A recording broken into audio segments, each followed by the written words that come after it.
Good afternoon, everyone. We'll start with some quick introductions. Welcome to the webcast. I'll start with me. My name is Ajay Raina. I'm a director in PwC's UK practice, and I focus on risk transformation and risk operating models. I'll just pass on to my colleague, Johannes Goldner.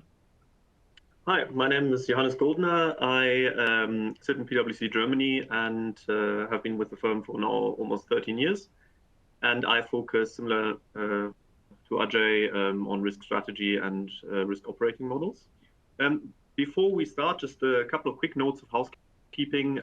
So first bit, we are going to aim to run through the slides in about 45 minutes. We've got quite a lot of content, so we'll keep it a bit short.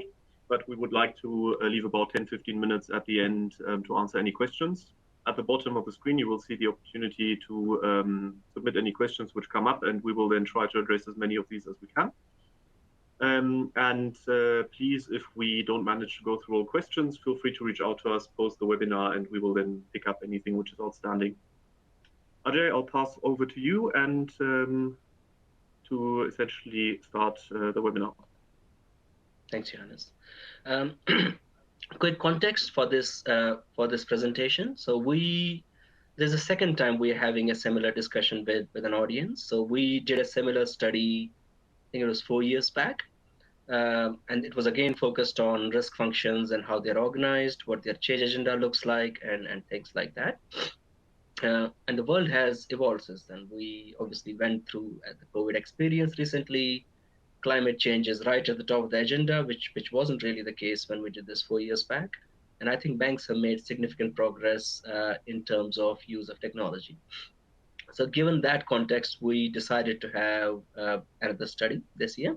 We ran this between October and June this year. And it was a pretty broad spectrum of banks which participated in this study. So we had around 60 banks participate. Half of them were large international banks, including GSIBs, and the other half were mid-size and then small regional players. We interviewed up to 80 stakeholders as part of this process, and many of those also participated in a very detailed survey. So I'll start with what we found as the key messages from the survey, and then what we'll aim to do is we'll spend some time on each of those messages and play you through what we are hearing. And as Johannes said, at the end of this, it'll be useful to get any questions, and we'll aim to respond to as many as possible. So if I reflect on the key messages from the survey, the first one was around the risk function operating models themselves. As many of you as practitioners would know, last 4 years has been a significant change for risk function operating models. Risk functions have been thinking long and hard about what activities they should do versus what should happen within the business. It has been a time when regulation has evolved and continue to evolve significantly. And there have been also a lot of learnings in terms of, for example, things like climate change and focus of regulators. So that has driven a lot of change, but what we see is the expectation that they will still continue to evolve over the coming 4 to 5 years, partly driven by efficiency, but then partly also driven by embedding of where activity should sit across 3 levels. We also noted that the size and seniority of risk functions is still quite different across banks, and it's also different across banks which are in the same peer group, which continues to be an interesting observation in terms of both the stature of risk functions, but then also how they operate and what they do in organizations. The second observation, which was slightly different from last time, was around efficiency. When we did the study last time, cost reduction was a significant agenda item. This time around, while we see efficiency to be a key priority, the scale of cost reduction does vary. There are some banks which are still targeting material cost reduction, whereas others may not be targeting the same size of cost reduction, even though efficiency is a big priority area. The third observation we had was around how banking as a business is evolving, and the expectation or the consensus that risk functions will need to adapt to that. And that would be the other area in which other way in which we expect risk functions to evolve over the next 4 to 5 years. There's also an area where we think the maturity is relatively low in terms of thinking of how that adaptation would work. but it's nevertheless one of the key areas which came up in the study.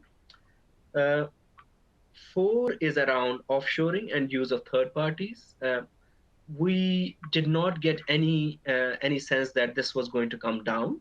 In fact, some of the organizations did think that the use of offshoring will continue to be there and will probably continue to grow. But there was a clear recognition that post-COVID experience, as well as given the regulatory focus on op resilience across different jurisdictions now, there would be a need for more rigorous oversight and controls, and that's something which will evolve. Uh, Number five talks about non-financial risk, op resilience, and ESG, which we see as three key areas where there is a need expressed that the quantification or the analysis of these risks does need to cross organization boundaries, both because there is a heavy reliance on third parties, but then also because of the nature of these risks, which where the organization where a lot of drivers of these risks happen to sit outside the organization. So how do you evolve the risk framework to transcend organization boundaries in that sense? So that's a focus area. And then six and seven are about need to continue to adopt technology and advanced analytics, but then also industrialize them. And then finally, number seven, which is about the awareness. And this was something which came up in the last study as well, but more so this time, that there is a generational transition happening within banks, and there's a need to understand how that can be most effectively used and delivered. Uh, yeah, this would be good to get some of your thoughts on these as well before we get into some of the more detailed slides.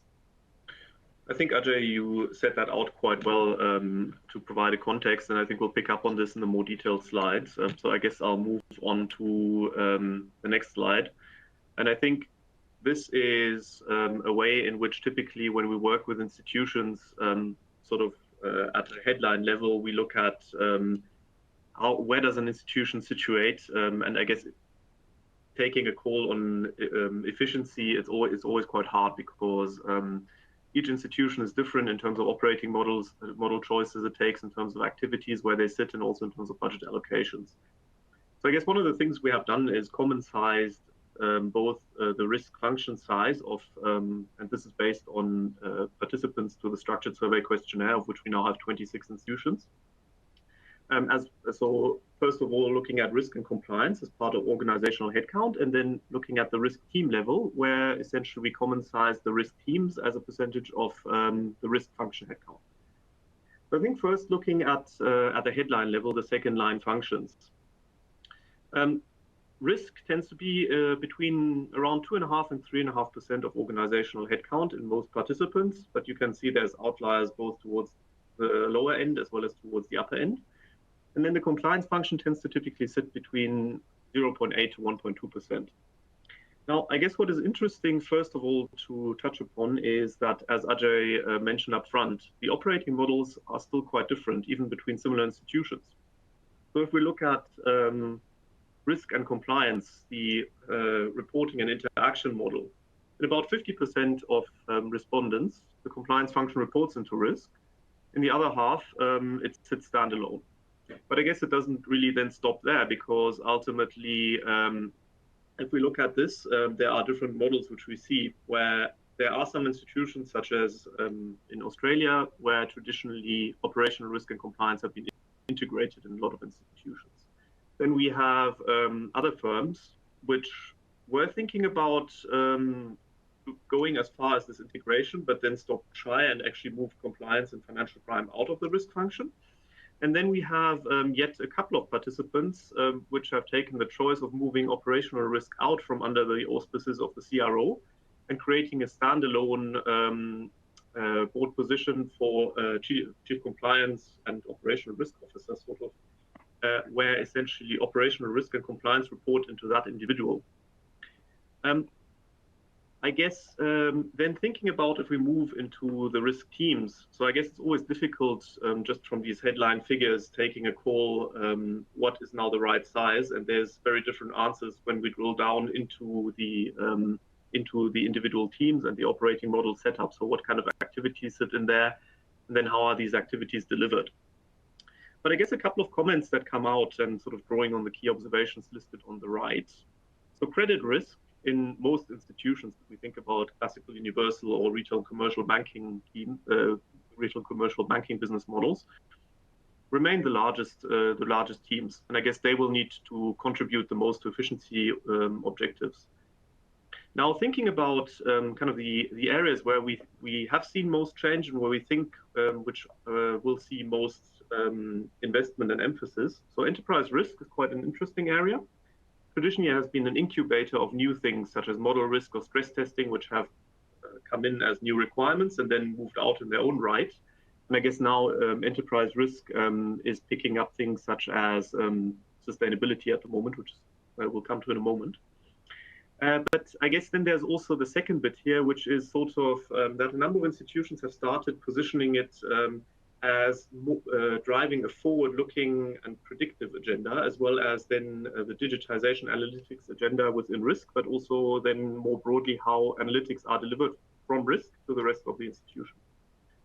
Operational risk is another very interesting area that, on the one hand, is seeing demand for to be more efficient, to use more automation and the like, and this is nothing new. It has been going on for a number of years, but remains work in progress. But I guess there's also consensus that here there is the need to pivot and invest most as different new risks from, say, the digital risks, as well as being a more connected institution, come much more to the fore. I think final point I'd like to make on this slide, and then Ajay, I'll let you add any thoughts that you have. Utilities sort of building scale, that has been something which we have seen, so say in the UK, around a ring-fencing regime coming in, some new corporate models such as services companies, which enable more fungible use of resources. But I guess then there are choices that at least a couple of banks have taken where, for example, modeling and quantitative analytics have emerged as new types of utilities, where both front office modeling as well as risk and capital models have moved into a single utility providing these services to both first line as well as second line. Ajay, I'll let you add any thoughts before we move on. No, thanks, Johannes. So just a couple of points. One is obviously the span here is quite broad, and which brings to life the point around differences in risk mandates across banks, as well as risk operating models. And even within similar clusters, so for example, if we looked at all GSIBs together, the width does come down, but it still is a broad band. So which emphasizes the point that when we look at risk functions or we think about benchmarking or setting targets for size and shape, the operating model and the mandate of the risk function is really quite important. In some areas like operational risk, the size does very much depend on how the activities are distributed with first line. That's quite an important area, and to some extent in credit as well. So that's the one thing I would leave you with before we move on. And the other one is the seniority of the risk function. So even in large banks, we have seen some examples where the seniority is at the lower end, and by seniority I mean the proportion of managing directors and directors within risk versus other stuff, and that is quite a significant, or that's seen as quite a significant driver by banks in how much management capacity they have for transformation. And in fact, one of the limitations highlighted by a number of banks around that is the limited senior management capacity, which drives complete focus on firefighting and minimize the time they can spend on more broader strategy thinking long term, and planning for transformation. And that's what I wanted to add, Johannes. So we can move on to the next Great, one. thanks, Ajay. Moving on to another very interesting topic, which always sparks a lot of debate when we have client conversations, is cost savings targets. So as Ajay set out, last time we did this back in 2018, the cost savings agenda was much more ambitious in a number of institutions, targeting above 20% over a 3-year time horizon. Now, this time round, I guess we have a concentration sort of in the space of up to 15%, which is 3 to 5% a year. And institutions broadly felt comfortable that that was achievable, but also pointed to the fact that it's not just the absolute cost reduction, it's also the need to create further internal capacity to reinvest. And I guess if we look to the side of 25%, we had a conversation with that institution, and this is probably at a level which is too much and too ambitious, given that costs have already come down significantly. And at some point, it becomes a balance between how much can you actually afford to carve out of risk and still be effective. And I think we've seen in recent events, such as the Archegos event, that I guess it is still important to have senior and experienced people who can also sort of think across different risk types and build out the analytics set. A couple of thoughts that came up, which were interesting across different conversations. So the pandemic experience did show how quickly transformation is actually possible when the barriers that exist between different silos in the organization fall away, because there is just a need. And things here were creating new analytics, which most banks were able to turn around within a very short time frame. But also say, given the need to avoid physical proximity for providing customer services, things such as electronic KYC solutions actually went live in 6 to 8 weeks in some cases. And previously, that institution said this would have taken 12 to 15 months. There's also a point which did get mentioned. Efficiency is possible, but there's limits to how far you can take the cost of risk and compliance down without investing and using technology. And I think just tacking onto that point, this time around, there was more thinking end to end, sort of not just within the risk function, but also thinking within risk, what the changes within risk could do to take cost out elsewhere. Briefly turning to the right, this is a summary where we have mapped the themes in terms of the responses we got to the survey questionnaire and sort of how often individual things got mentioned. So just touching upon the top, this was not mentioned as responses to the survey questionnaire, but very much on the CRO agenda. So thinking about business choices in terms of product sets, the client mix, as well as geographies of operation and engagement with clients, these choices drive ultimately what is going to be required in terms of risk and compliance capacity and also capabilities. And there was a feeling that there is still a need for more transparency around this, and also the acceptance on the business side that if they want to do certain things, it's going to cost a certain amount of money. Then I think looking at another big area, risk and compliance, there is still a lot of work going on between, and this is kind of building the foundations for the future and aligning across non-financial risks, operational risk, compliance, financial crime. In many institutions, this is still not quite fully aligned and hasn't been landed. So there's different frameworks, different methodologies, different definitions that get used, and also different tools. And ultimately, there's also a feeling that in many cases, policies are well-intentioned, but they tend to kind of layer on requirements. And ultimately, what was mentioned to us a couple of times was a third-party risk management process, where the onboarding took a long time and essentially hundreds of questions to be answered by a third-party provider. And reviewing this on a materiality basis managed to shorten this to less than 2 months, and essentially also the list of questions to sub 60. Then I guess digitization, automation, that's clearly a big focus area, and then also advanced analytics. So we'll get to that in a bit around the what Ajay mentioned on the industrialization piece at the beginning. But I guess this is what is being enforced. And it's not just credit, what we're talking about here. So yes, credit, automation, big focus area, but I guess advanced analytics, where that was found to really have turned the dial, was in compliance and financial crime space. Ajay, I'll briefly pause. Anything to add on your side?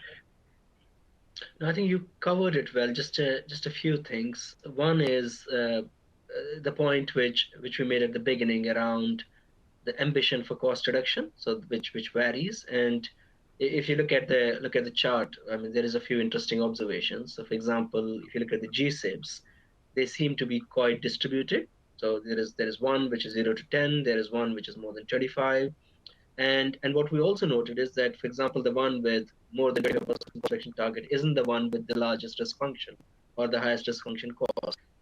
A lot of the cost agenda, i.e. the headline dollar cost reduction, is often also driven by the broader organization dynamics and the amount of pressure that organization happens to be in terms of cost and so on. And equally, there are especially large internationally active banks whose balance sheets are reasonably strong or who are well placed in terms of future profitability, you can easily see much less ambitious cost reduction targets. So some of that is driven by that, and I would also say to some extent there is a recognition that there is need for efficiency, but there is not a clear understanding of how the shape of the organization needs to evolve. So would they see which functions need to come down at the cost of other functions which need to go in. So the whole reinvestment debate hasn't been properly debated, discussed, consolidated at the risk exco level. So that's one observation we have seen both in our conversations as part of the study, but then also uh, as part of work we have done with clients on helping them design their future.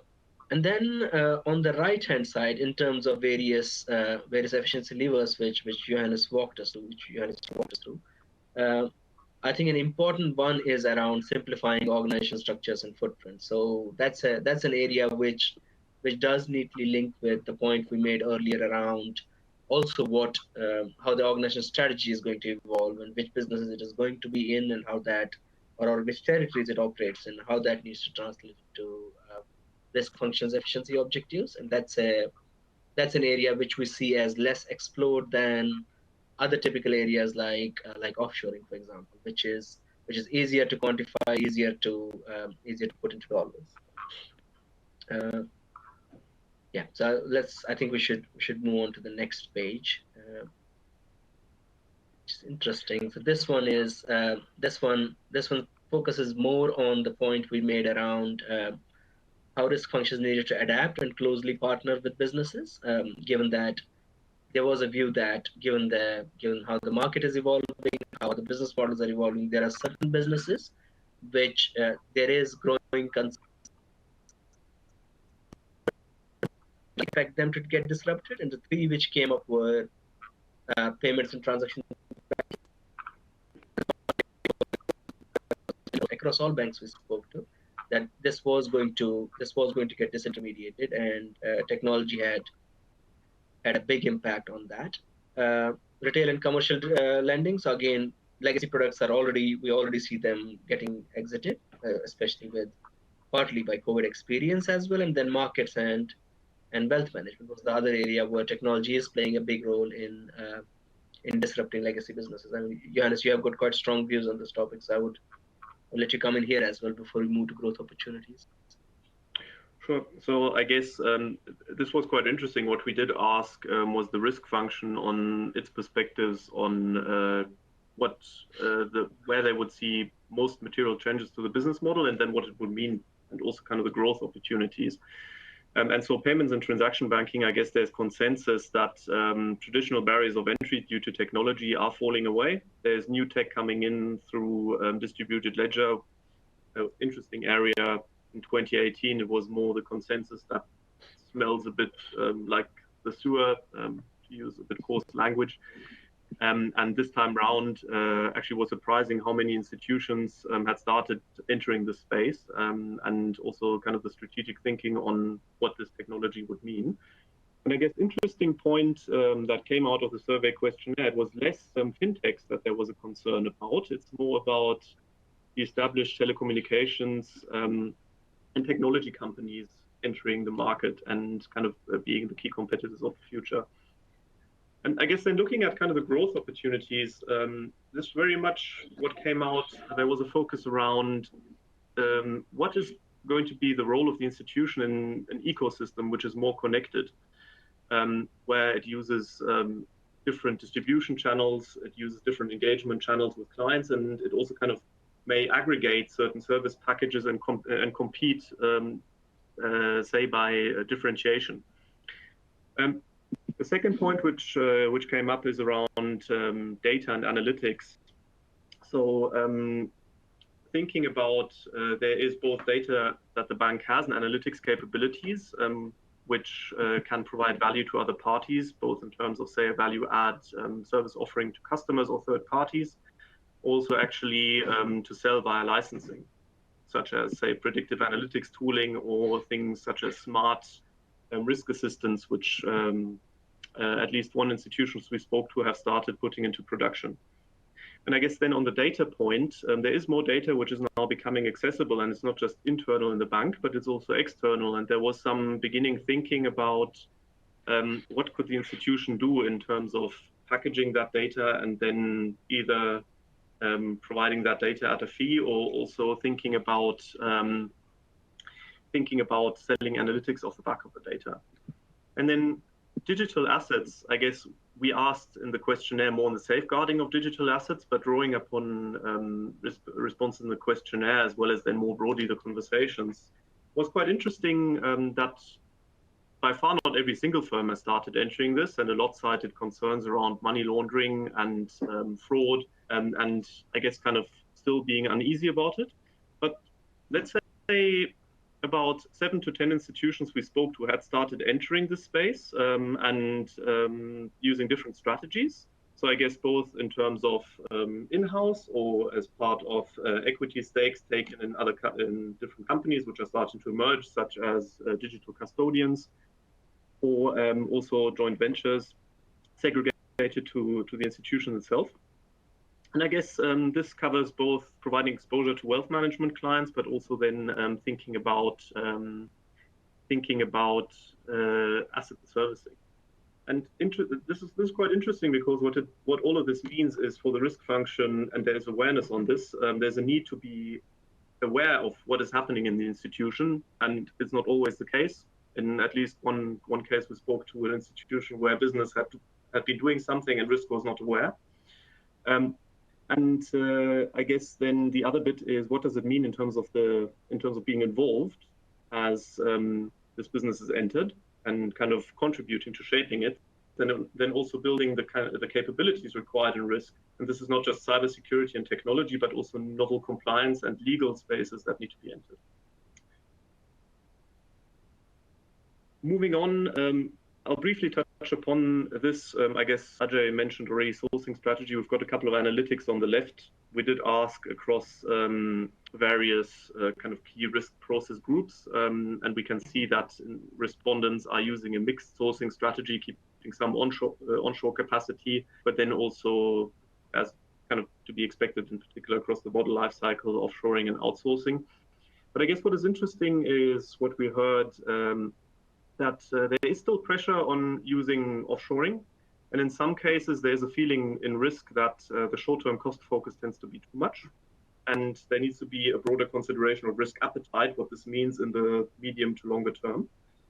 And I think one element to highlight, which was very interesting coming out of this study, which did not get stressed last time at all, is the thinking about there's increasing use of cloud, but the challenge which most participants we spoke to highlighted is that the oversight and assurance models for cloud providers, that still requires work, given that more often than not, the large cloud providers resist some of the standards that the banks would like to exercise across the robustness of a controls environment.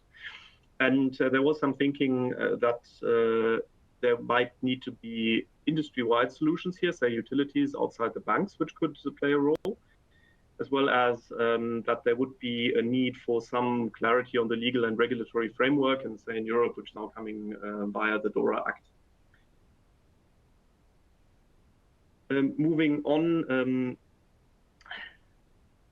I guess one deep dive area that we asked participants to the questionnaire to provide their data on was specialist headcount in the second line across a number of focus areas. And we can see that there's quite broad differences here. I'll comment on a couple of elements which I think are of particular importance. The one thing is that in terms of where this capability sits, it's not all within operational risk, which I guess in the case of climate change, while some institutions actually have non-financial risk owning climate change, in general, that does not tend to sit in op risk. The rest, you could argue, might sit under the op risk umbrella, but it does not always sit under op risk. It can be in standalone teams, and in some cases, it even sits outside the risk function. So there is some need to still clarify what the ownership of this is. But overall, there is consensus that it's not good enough to have these kinds of specialist skill sets in the first line. But there's also a need to have sufficient expertise in the second line to be able to kick the tires on this. The second bit is, and this is in particular relevant for larger internationally active institutions, it's impossible having these specialist skill sets in every single location. So there is thinking about how to set up centers of excellence, which essentially sit in hubs and service the group. And then I guess what is still work in progress is also thinking about what the effective interaction models will be between the first line and the second line, how all of that operates. One element which got highlighted by institutions that are under more significant cost pressure is that that can have implications for the capacity which can actually be maintained in the second line. And so this is an area where we do think there's going to be an uplift in the next couple of years. Turning to that, looking on the right side, I mean, no surprise, cyber and informational security, that remains on the top of the agenda, and that won't go away. Then climate change, I think that is also something which, given that it's quite nascent and at the moment there's still a lack of awareness and kind of a need to provide structure around that, where there will be an investment in the risk function as well to help structure and set up sort of the institutional response in a coordinated way. What is interesting here is operational resilience. It only got mentioned by 5 out of the 25, 26 odd participants we have in the dashboard. But we do think that while there might be some thinking, yes, we've already got business continuity planning, we've got cybersecurity experts, we've got third-party experts. The way that you need to look at operational resilience is quite different. And so even if risk shouldn't primarily own it, there is likely going to be more uplift than institutions are planning at the moment. Ajay, any points to add here on your side? Just one thing, more around operational resilience, just as a point of note, that it seems to be an area which has matured since we did the study last 4 years back, and it was an item which was important, and especially board risk committee chairs were quite focused on this as a topic at that time. But what is clear now is over the past 4 years, risk functions are quite involved in the whole theme, and they were not 3 to 4 years back.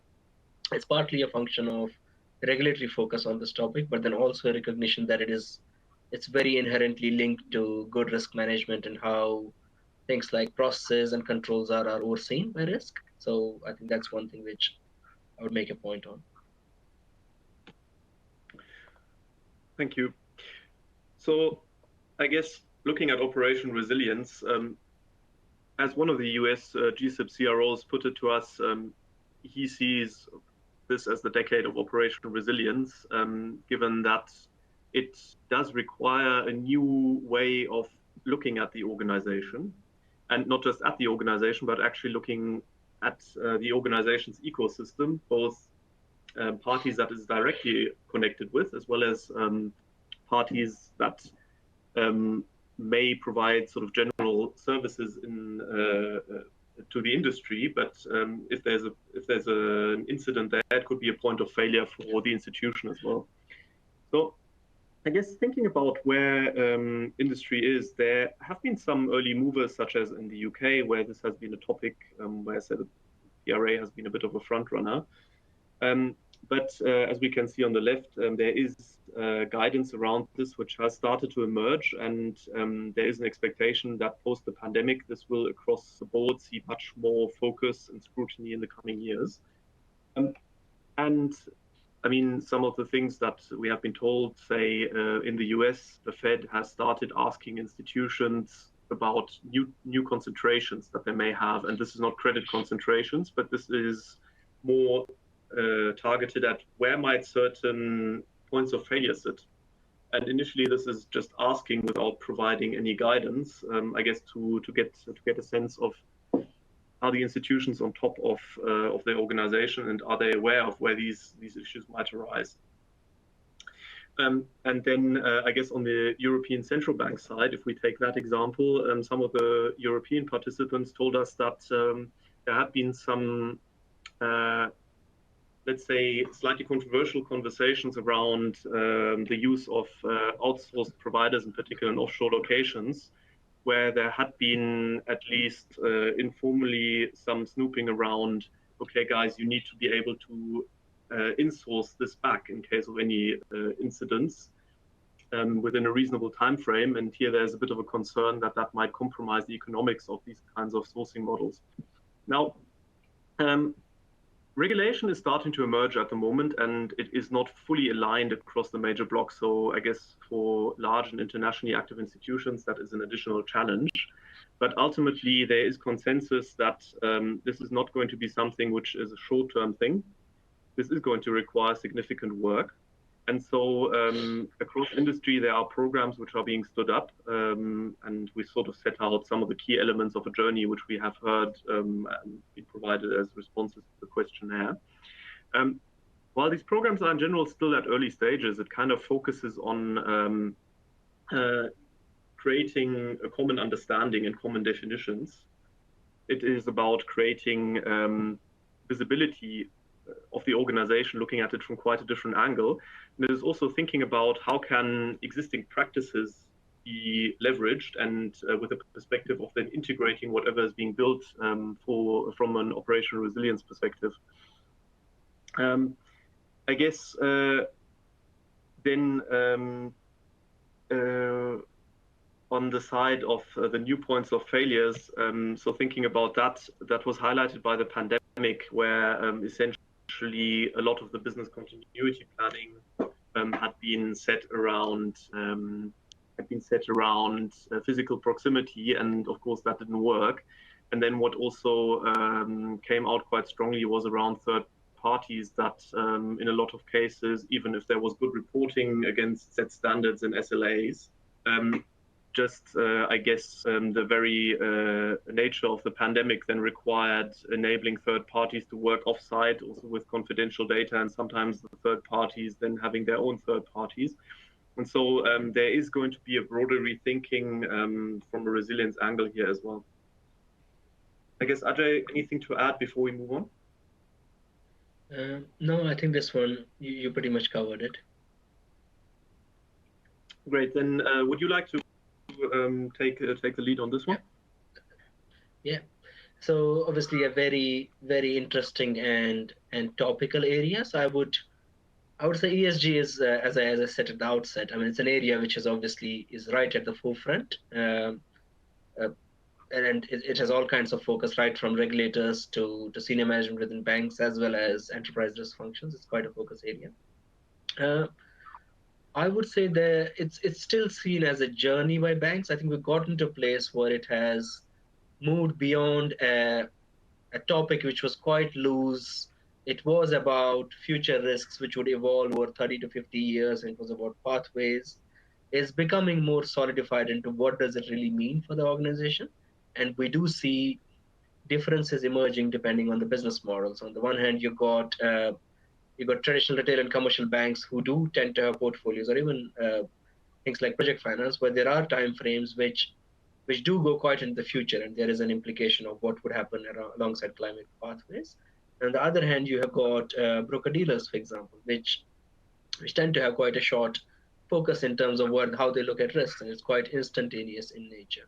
So we do see a clear demarcation happening across organizations on how they should think about scenarios, and how they should think about them in the context of which area of the bank are they focusing on. So what we try to set out here is some of the priorities which were highlighted by banks on the left-hand side, and then some of the challenges which came through. So in terms of priorities, the first one, no surprises, was around ability to understand how climate change will impact across the organization, and having the right toolkit. And there was an understanding that this was an immature area. Data is limited. There were limited capabilities for horizon scanning. There is still gaps in organization infrastructure to be able to, for example, even design scenarios at the right level of granularity and push them through their infrastructure. It's a lot of work there, but we do see over the next year or so both the toolkits to evolve as well as organizations establish clear frameworks, policies, methodologies, which will, as well as common definitions, which will allow them to understand and communicate impacts across the organization in a much more effective way. And that also applies to how they communicate with the regulators. And from that, then what you can build on from there to building the awareness of ESG, which is linked to understanding the impact, but also about engagement across different parts of the organization, and also creating that culture where there is an open discussion on the topic, because there is still a number of moving parts to this. There are different views on what creates opportunities for the banks and what creates risks for the organization. So the need to build awareness is quite important, and there is need for open discussion on diverse views across the organization and diverse initiatives across the organization when it comes to this. The third one is shaping the methodology, but then also embedding into key processes. So how does business plan need to get looked at? So that's the third focus area. And then finally, it's about the point I was making earlier around how should this be positioned across different stakeholder groups who do tend to have different views and different priorities or different vantage points when they think about ESG as a topic. Um, Moving into challenges, again, usual suspects. There was a view that risk appetite and framework was one of the key challenges banks were looking at, especially given the long-term time horizons. And this was partly driven by the fact that most of the literature on the topic and the regulatory focus has been on really long horizons going 2050 and beyond. Something like that into what is relevant for risk, which is basically a 3 to 5 year horizons and often shorter than that. The second challenge was what data to collect, and partly this is because there's probably too much data out there, and in some cases it's unclear how to get it, and there are other areas where data is simply not available, and that includes the data which can be collected from counterparties, which needs to evolve, but then also effective or established public utilities or vendors who can supply standards data on other areas. So that's still quite an immature area. Uh, there is a point that while everyone needs to think strategically in terms of the organization response to climate change, there is a tactical element to it, both in terms of how to engage the regulators, but then also how to demonstrate in the market that organizations are making the right choices, because that does create a reputational concern. And one element of tactical thinking is also about being ready to respond to any sudden instantaneous shocks, which are which are unlikely but are still plausible. And the last point I would make is, in terms of challenges, was around holistic analysis. So, which is how do you look across risk types, across business lines at a reasonably granular level? How do you build the right stress testing and scenario analysis tools? And how do you combine expert judgment into that process, which doesn't sit with one part of the organization and often may not be available in the organization. So bringing that in is quite a challenging topic, which banks have highlighted as part of the study. So, Johannes, did you want to add anything more on this one? Maybe just 2 or 3 points. So I guess the first bit, so a couple of things where there was consensus in terms of perspectives. I guess the first bit is similar with how regulators look at it. Sustainability is looked at as a theme rather than as a risk type. And however, there are some institutions that have consciously taken the choice of elevating it as a standalone risk, just from the perspective of giving it the right stature within the organization. The second piece is, which is quite interesting, is who actually owns sustainability. So in a lot of cases, risk gets looked at, given that it's kind of the first point of contact for a regulator on this at the moment. But ultimately, there's a strong feeling it should not be risk. It should be owned outside of risk, with risk being a prominent stakeholder in this. I guess maybe a third point, just emphasizing what Ajay mentioned around positioning amongst stakeholders. It is seen as a strategic priority to think about how the institution's strategy and positioning is communicated. And I guess we have seen recent incidents, if I guess there's a certain communication around, say, being green in a certain way. And then there is exposure to reputational or regulatory backlash from the perspective of being accused of greenwashing or misleading.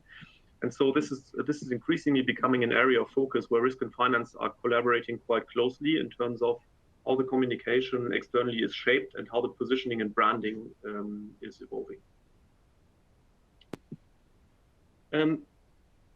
I guess one of the areas which was quite different from 2018 was around the use of advanced analytics.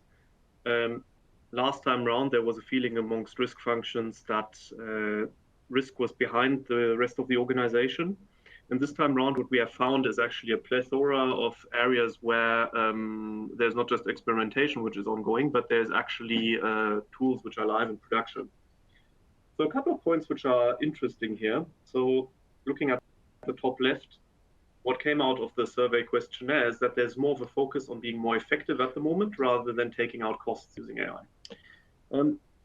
A second area was that there is a focus, so post initial successes in deployment, there is some taking stock and reflection and thinking about how to industrialize the deployment of new tech capabilities.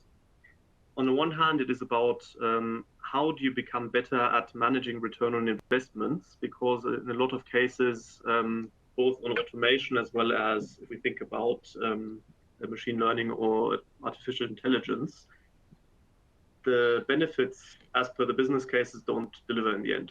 So how do you address that? The second piece is around if now these new types of tools and models go live, model risk management will need to evolve in lockstep, and that is building new capabilities required of overseeing these models, so having the right governance as well as being able to validate them. And then, of course, there's questions around, yes, there is a lot of data. From the data, it's possible being very targeted in, say, segmenting customers for profitability or segmenting customers for riskiness classes. But what data do you use and how far do you go with that? And then there is still issue on legacy tech and data. But this time around, there were more institutions that had started addressing the challenges of this in the interim and taking real money into their hands. I guess not fully just driven by the advanced analytics agenda, but more broadly, there is a growing recognition of the need to just get data sorted and get the architecture sorted. And interestingly, there was also a reflection where there had been a lot of complaints around the burden of BCBS 239 back in the day, where now there's also some recognition that some of what had to be put in place is actually now quite helpful.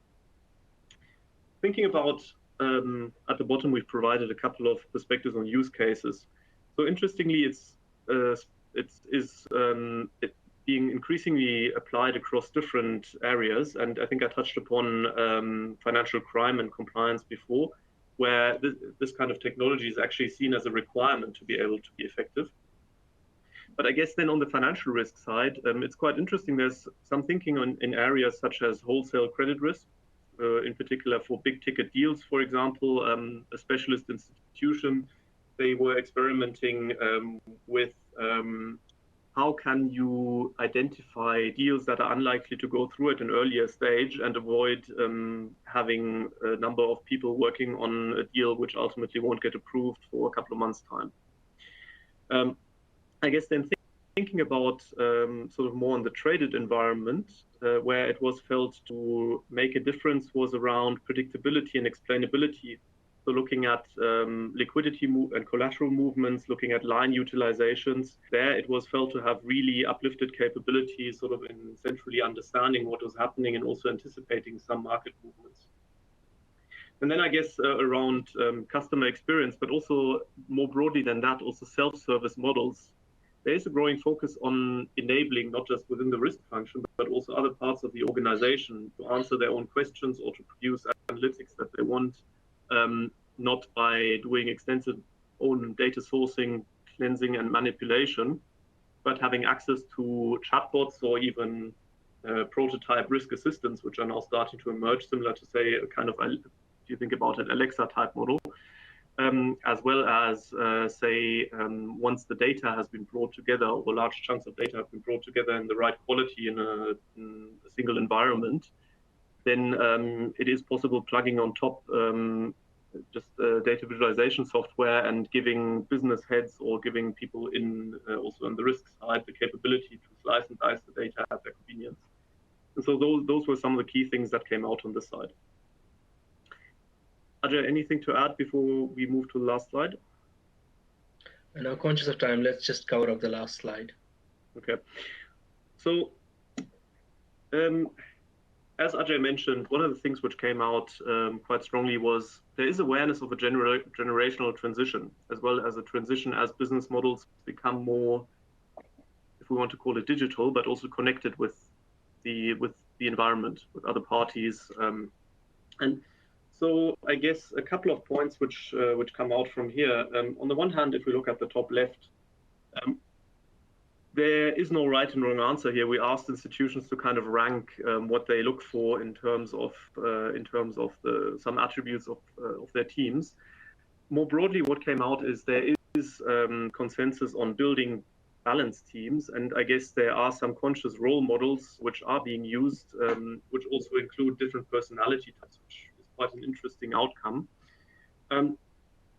We did also ask about the selection of target skills more from, say, the data science, quantitative, and software development side, which are at the bottom left. There's two things here. So the one is there is quite different levels of skill sets at the moment across participants. And I think there is also recognition that in the target state, these skill sets will grow. Now, what was quite interesting, though, was that of the responses we got, we had 8 responses from 25 parties, which were able to provide us with the current range, and only 3 which had a target range which was sensible. And so we do think that there is a need to look at, as Ajay set out in the beginning, the workforce strategy and looking at ways of making this more data-driven. I think on the bottom right, just briefly touching upon that, there is ongoing investment as part of facilitating the journey as the institution now transforms its business model and also the way overall in the service functions work. So there is investment in more sophisticated learning and development propositions, which are not just made available to risk, but more broadly to the organization, including the risk modules. There are new roles which are being introduced. So digital champions, which are working with teams to support them in the uptake of new ways of working.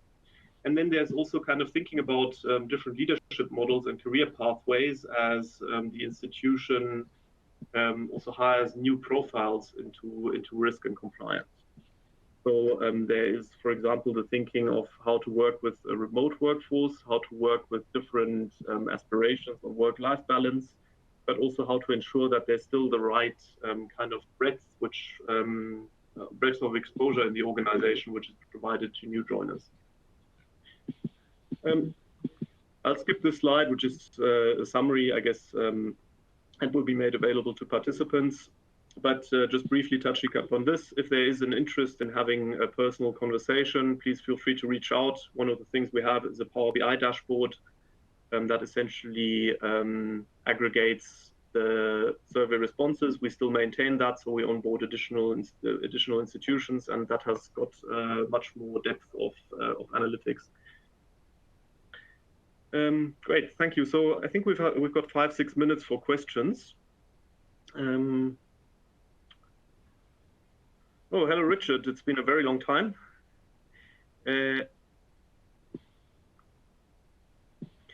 That is, so just reading the question, did you get any insights into developments between the first line or the relationship between first and second or third lines that are making risk management or risk governance more effective? I think that is a conversation in itself, Richard, but there are things which are being done. So I guess this is the eternal question across the 3 lines of defense, and it still hasn't been sorted. there are individual institutions which have started rethinking what needs to be in place in order to enable the first line of defense in essentially assuming ownership and being more self-sufficient. There are some, so for example, there was some rethinking around what GRC platforms would need to look like. That these don't just cater to the requirements of the second line, but they actually are tools which are valuable to the first line as well, in terms of being simple to use, being able, enabling the first line to not just capture issues, but also risks that they see, and providing them with analytics which for themselves are helpful.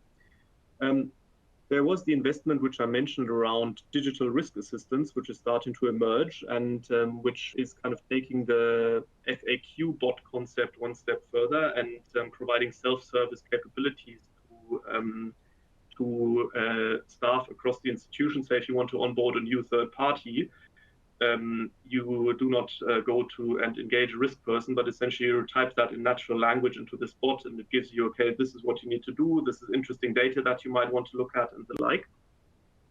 And then it's also about providing these self-service capabilities around being able to produce the kind of data that you would want to look at in the first line, and enabling the second line to also look directly at the data which the first line uses for decision making. So if you're happy having a conversation, sorry, Ajay, go ahead. I would also quickly add there, yeah, and it's just one point around. I think a lot of this change where organizations have successfully or moved in terms of increasing the significance of first line, it has been about people as well. We have seen examples where individuals have been moved over from what they were previously in the second line to first line to ensure that there's that experience, but then also that stature which would enable that transition.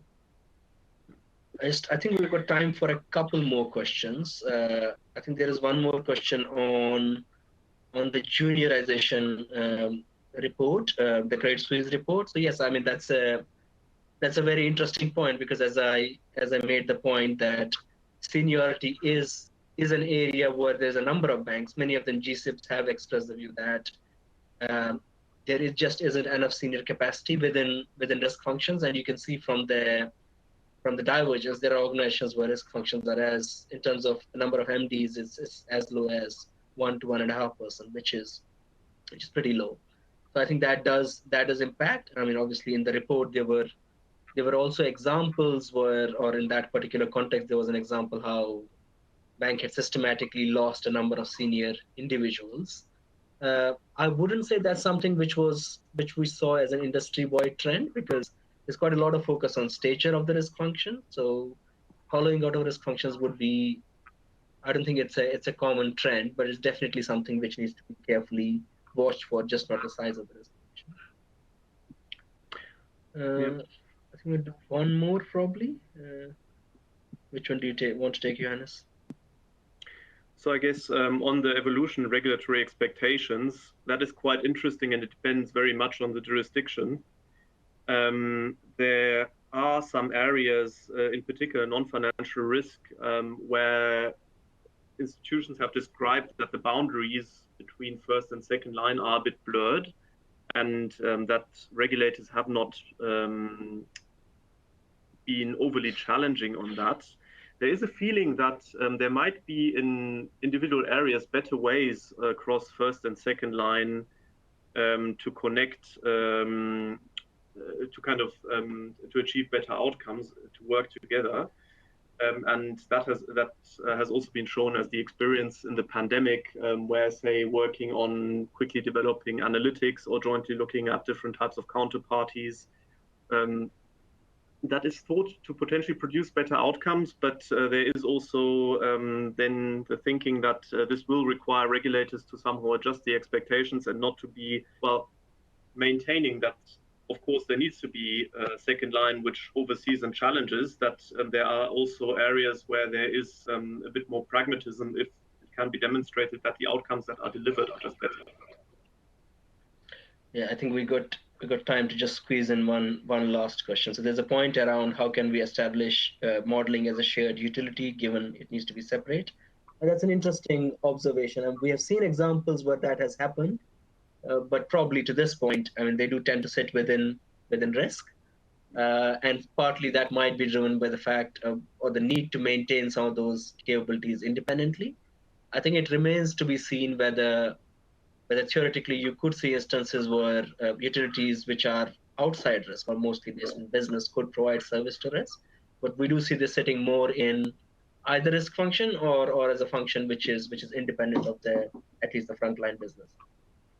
I think we are out of time now. Yeah. Thank you you very very much much. for your time. Yeah. And if there's anything which comes up post the presentation, please feel free to reach out to Ajay or myself. Thank you for listening in, and yeah, looking forward to connecting with as many of you as possible following on this.